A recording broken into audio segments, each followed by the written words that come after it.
Bonjour, bienvenue dans cette 5e édition de Staying Alive.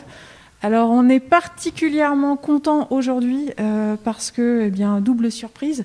La première, c'est que, vous le voyez avec le décor, nous ne sommes pas à la quincaillerie numérique. On est très content de le faire à la quincaillerie numérique, mais là, cette fois-ci, eh bien, nous sommes dans une salle de spectacle un peu plus grande. Il s'agit de la salle de l'Espace Fayol. Donc d'ailleurs, un grand merci à la Guérétoise de spectacle qui nous reçoit aujourd'hui et à la ville de Guéret qui nous permet justement d'utiliser le matériel de cette salle. On est très très content d'être ici. La deuxième surprise, eh bien, vous allez la voir tout à l'heure, c'est Mathieu et Antoine, ici présents, qui vont vous faire un set tout à fait particulier. Bonsoir. Bonsoir. Bonsoir. Alors, bonjour, on est dans l'après-midi, mais c'est vrai que d'habitude le spectacle c'est le soir. Je disais particulier parce que en fait, ça ne va être que de l'impro. Vous n'avez pas de morceaux. Non, on va complètement improviser parce qu'on n'a pas envie de travailler des morceaux. Déjà parce que c'est pas des instruments sur lesquels on va composer facilement, surtout au niveau du pan et du DJ. Et en fait, le reste va se faire principalement avec la basse et la guitare. Et si on a les prérequis, ça va, c'est jouable. En fait, on peut réussir à faire quelque chose en impro normalement. Après, c'est normalement, hein, ça se trouve, on va faire des gros pains, on ne sait pas, mais ça fait partie du jeu, quoi. Vos parcours à tous les deux, c'est justement de la bidouille ou c'est un parcours très très classique? Pas du tout. Non, je suis complètement autodidacte, moi, au niveau de la guitare. Mathieu, je crois que c'est pareil. Moi, autodidacte dans nos différents projets, différentes rencontres. Et avec Antoine, on se connaît depuis très peu, depuis le mois de janvier, dans le milieu professionnel. Du coup, il n'y a pas de hasard. Voilà. D'accord. Alors, on voit tout de suite aussi qu'il y a des instruments qui ne sont pas habituels. Est-ce que tu peux décrire un petit peu ces instruments? Du coup, le handpan, c'est une percussion mélodique qui est faite de notes. Et du coup, c'est assez pratique pour... ça reste un instrument intuitif et du coup, il n'y a pas de fausses notes comparé à la guitare ou d'autres instruments. Et ça reste intuitif. Et le didgeridoo, c'est un instrument qui demande beaucoup de travail, quoi, au niveau du souffle et au niveau de la persévérance, quoi, mais voilà. Le didgeridoo, ça vient d'Australie et le handpan, ça vient d'où? Du coup, le handpan, celui-ci, il vient de Haute-Loire. Il y a beaucoup de fabricants qui se sont mis à fabriquer ces instruments de bonne facture. Il y en a de très très bons fabricants en France. Ça se démocratise de plus en plus. Et puis c'est toujours intéressant de le marier dans des différents projets, quoi, soit pour du spectacle, soit pour des duos, soit pour du conte, du slam, peu importe finalement. Mais c'est pas du tout un instrument traditionnel en fait, c'est quelque chose qui a été créé il n'y a pas très très longtemps? Ça a été créé en 2000 en fait par des Suisses, mais du coup il y avait l'appellation hang drum et de là un nom générique s'est mis en place parce qu'il fallait pas reprendre l'appellation. Ça fait un peu penser, mais dans le sens inverse, aux instruments des Caraïbes. Au steel drum. Steel drum qui sont carrément à l'inverse. Ça fait un peu le même style de son, non? Oui, c'est assez inspiré de cet instrument-là, le steel drum, à part qu'il y a une autre coque qui vient sur le dessus. Et du coup, d'où les résonances, des sustains qui sont assez agréables. Et c'est un travail d'orfèvre de fabriquer ça. Donc bravo à tous les fabricants. Merci encore aux fabricants de celui-ci et puis aux fabricants de celui-là. et j'espère qu'ils regardent. Vos parcours musicaux, est-ce que vous pouvez en parler? Parce que vous avez tous les deux partie de plusieurs groupes avec des formations très très différentes. Moi, à la base, je viens plutôt du rock. En fait, j'ai commencé la musique sur un tard, je sais pas, mais à 18 ans, en fait, j'ai commencé la guitare. Et j'ai appris complètement tout seul. Je fais vraiment partie de l'école rock, à la base, plutôt. Et de fil en aiguille, après, on élargit sa culture musicale. Et donc, du coup, on sort un peu des sentiers battus. Ce qui fait qu'aujourd'hui, je suis là, en fait, parce que sinon, je pense que ça serait compliqué.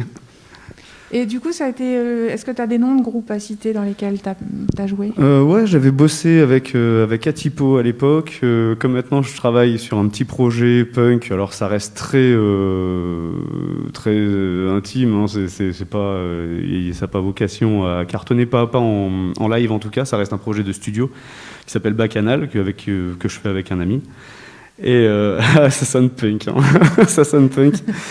Et non, sinon après j'avais commencé quand j'avais 20 ans dans un petit groupe qui s'appelait ADN, qui a duré un peu du côté des Vaux-les-Bains, mais qui a pas eu trop de suite. Et puis après voilà, j'ai collaboré pas mal plus, parce que c'est beaucoup plus facile quand on est en Creuse, et donc du coup quand on est un peu isolé, de travailler plus en collaboration que sur vraiment des projets de groupe. Parce que c'est très dur de réussir à se libérer de manière générale avec toute une bande de 5 ou 6 gars. c'est toujours un peu compliqué, quoi. Et lors des balances, j'ai entendu le son qui sortait, il faisait très funk. Ça, c'est quelque chose que tu as déjà pratiqué ou tout seul dans ta non, chambre? je l'ai fait après, quoi. C'est des trucs, c'est au fur et à mesure de. Ouais, à force de jouer, puis on élargit forcément le cercle de ses influences quand on est un peu curieux, donc, et c'est important, je pense, quand on est musicien, de rester curieux. Donc voilà. Et toi, Mathieu, pareil, tu as participé à des groupes très très différents, en fait, avec des instruments d'ailleurs très très différents. Oui, j'ai commencé par le triangle. Non, je rigole. Non, Il faut bien commencer quelque mais part. c'est très classe le triangle. Et non, et je tiens à le préciser, et je tiens à préciser aussi que grâce à la personne chez qui on travaille, c'est la petite aparté, Enzo, il se reconnaîtra, c'est grâce à lui, en fin de compte, du professionnel qui amène sur du plaisir en à côté.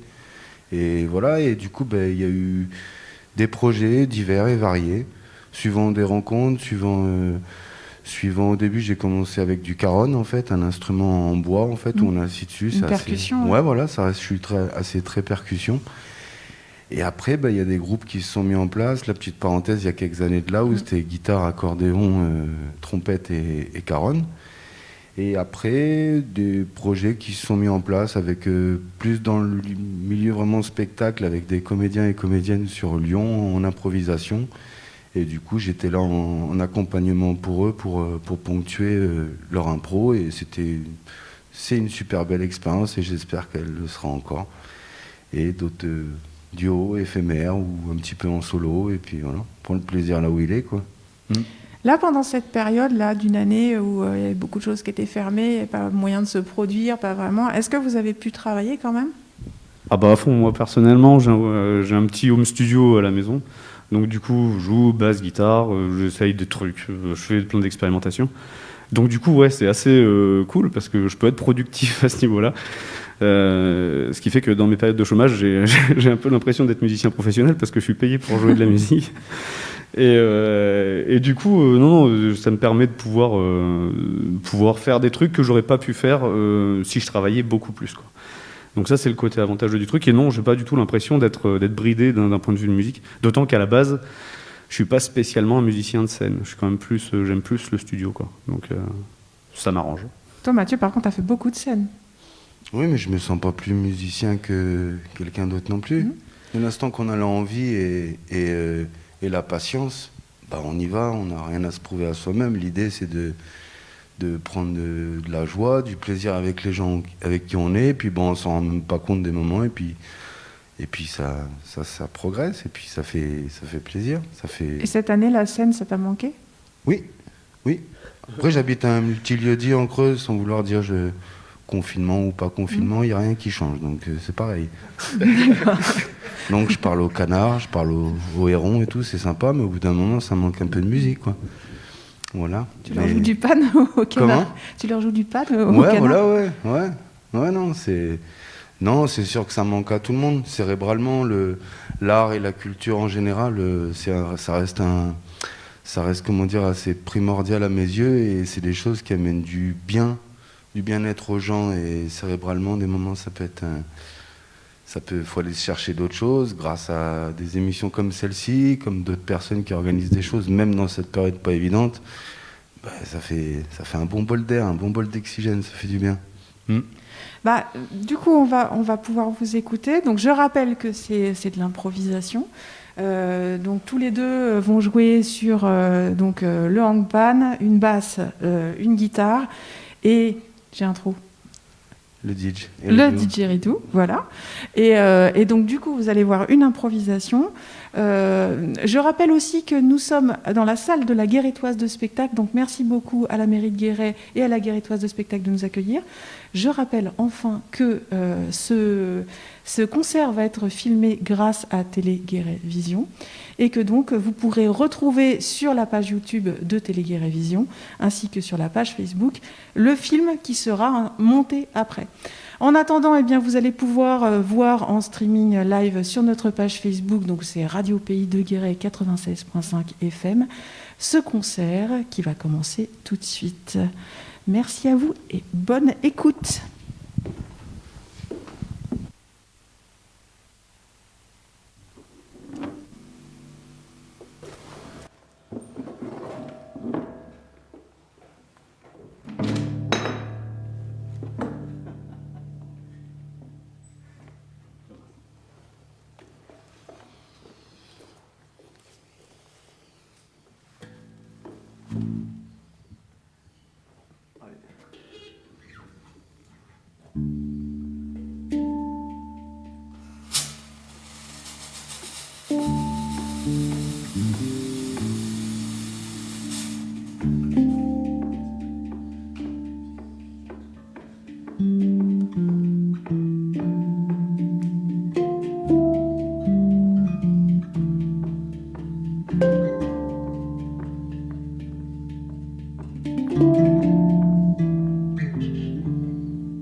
C'est bien ça. Merci à vous. Ça donne l'impression qu'on est presque devant un public. C'est clair. Ça fait tout chaud en dedans. C'est que ça fait...